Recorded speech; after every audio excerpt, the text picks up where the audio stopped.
Every ministry in the office of the Prime Minister is corrupted, one broke ad. Is that this is a prominent Jamaican company that exports products. They're before the court on a criminal charge of environmental pollution and a case that looks as if it could very well be successfully prosecuted and the company convicted. And that is a situation that could lead to a whole heap of reputational damage for the company here at home and abroad where they export to, and perhaps in places that take environmental issues a whole heap more seriously than we do. But back to the secret deal. So the mediation agreement that NEPA agreed to with Tradewind Citrus was released. And as I said, it's shocking, honestly. No wonder them never want to see it. So the deal now is between NRCA and Tradewinds. And you hear people talk about NRCA, you hear we talk about NEPA. NRCA is a Natural Resources Conservation Authority. It's a statutory body established under the Natural Resources Conservation Act, and it has responsibility for environment planning. Now, the National Environment and Planning Agency, that's NEPA, does the technical and the administrative work of the Natural Resources Conservation Authority. So certainly for the purposes of this issue, you can think of them as one big entity. So according to the deal now, NRCA agrees to immediately withdraw from the prosecution and to try to put an end to the court proceedings, including by using entry of a nolle prosequi. Now, a nolle prosequi is a legal device that the prosecution uses to suspend proceedings, and it's important to say that. A nolle doesn't end proceedings. It suspends a court case, and the prosecution can then go back later on and continue the court proceedings. For instance, if you get more evidence, or if there are witnesses that are now willing to come forward that weren't willing to come forward before.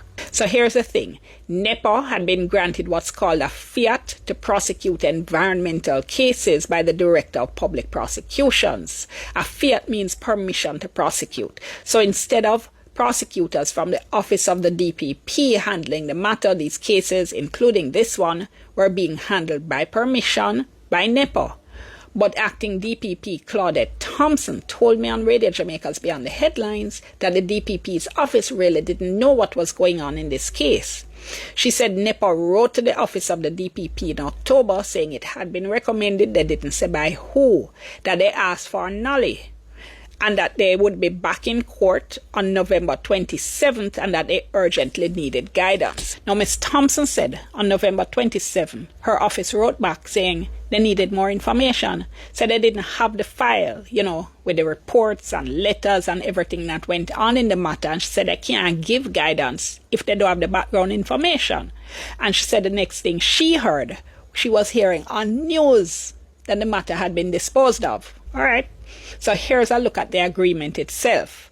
Tradewinds agrees to take all reasonable steps to maintain and expand its use of best environmental practices and will actively collaborate with NEPA and community groups in environmental monitoring and developing sustainable solutions for the areas of the Rio Cobre adjacent to its properties. NRCA agreed to release Tradewinds from all claims and lawsuits. It agreed it won't make any claim against Tradewinds. They agreed Tradewinds is not admitting liability, so Tradewinds is not agreeing that they did anything wrong. So here's one of the clauses why I said this agreement is shocking. The parties said that they won't bring or assist in any legal action against each other arising directly or indirectly out of this particular situation. So the government environmental regulator, right, that has primary responsibility for protecting the environment, has agreed in a secret deal that if any citizen decides to sue Tradewinds in association with this pollution incident, that they not help them. No wonder attorney Marcus Goff, who is representing the group Friends of the Rio Cobre, calls this agreement a sellout. It is a disgraceful betrayal of the public trust. That's what it is. That's what I would call it. Then, of course, the even more disgraceful attempt to keep this agreement secret. So look at the agreement again. It says they agree to maintain in strict confidence the existence of this settlement agreement. So we weren't even supposed to know it existed.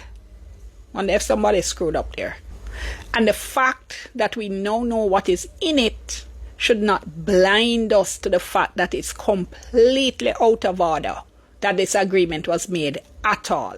Now, according to Minister Samuda, the government wasn't satisfied that the issue had been handled at the board leadership level with the required standards of transparency and openness. So the board chairman, Weldon Madden, offered his resignation, and the minister says his resignation was accepted. Now, bear in mind, Mr. Madden had told the Gleaner he didn't remember the board making a decision on this. Bear in mind as well, it's Mr. Madden who supposedly signed the secret agreement. A signature said to be his on the signature page, although we don't see any name above the signature. Now tell me something. It makes sense to you that the board chairman doesn't remember anything about this issue? An agreement to make a secret deal with a company accused of environmental pollution, and the board chairman doesn't even remember it? A secret deal that must have sent up red flags for anybody who looked at it, right? Tell me, what is happening here? What is really happening here? Was the board chairman made a scapegoat? Is he being thrown under the bus? Now, bear in mind, Mr. Samuda says he agrees that the criminal case should have been withdrawn because he says NEPA told him that the oil spill was largely confined to Tradewind's property, but that some seepage occurred into the Rio Cobre, but that the extent of the seepage wasn't significant enough to cause a fish kill or require an environmental impact assessment. They're saying it's not that zero fish were killed. They were saying whole heap of fish never dead, therefore it doesn't rise to the level of being called a fish kill.